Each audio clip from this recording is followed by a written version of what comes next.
Alright guys, so today we're going to be working on the windshield frame. We're going to be putting our capstand studs in there. I want to show you guys the two different styles. So you've got this, which is like your turnbuckle style. So it turns, twists, that's the ones that we'll be installing on the 2A. You've got the ones for the MB or GPW. It's got a little stud there, basically just holds it in place. So again, we're going to be installing the turnbuckle style. Now, what we do have, really cool, is a template. So it's got all the holes drilled. And I've got all my tools over here on the side here. I may list out what you've got here, but as you can see, I've got a drill, I've got a machine screw, which I'll get into shortly. I've got a set of bits, I've got tape, I've got a hole punch, I've got a marker, and as well as a crayon. So basically, when you do this, you want to have all your stuff kind of laid out. So here's your template. Really cool. It's actually marked, so you can see here it says driver's side, center line towards the hood,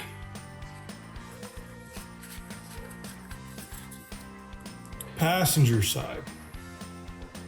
All right, so this is the front side of the CJ-2A. They'll be going in from the top right along here.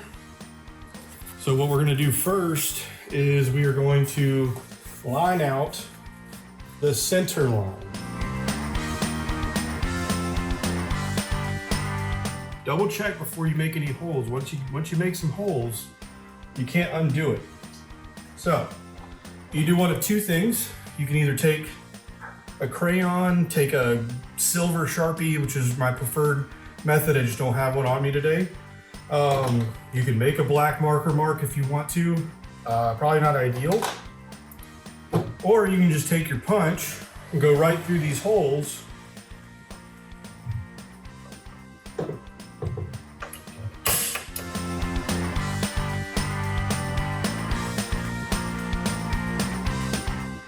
Okay. Now you take it back off. You can see exactly where those holes are going to be drilled. All right, so you want to pre-drill your holes. So you'll drill it. Then what you'll do is you'll take a machine screw, run it in to kind of tap the hole, then put in your hardware. So we'll go ahead and drill the holes.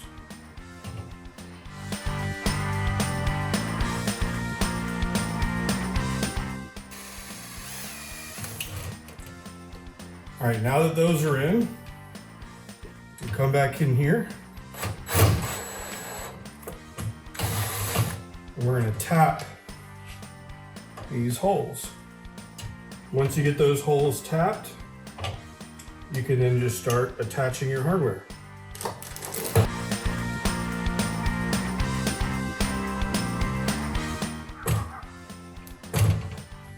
All right, so now we've got all these installed.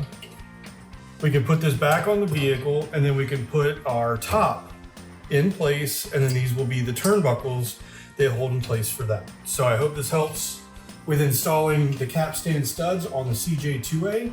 We'll get this cleaned up and put it on the vehicle.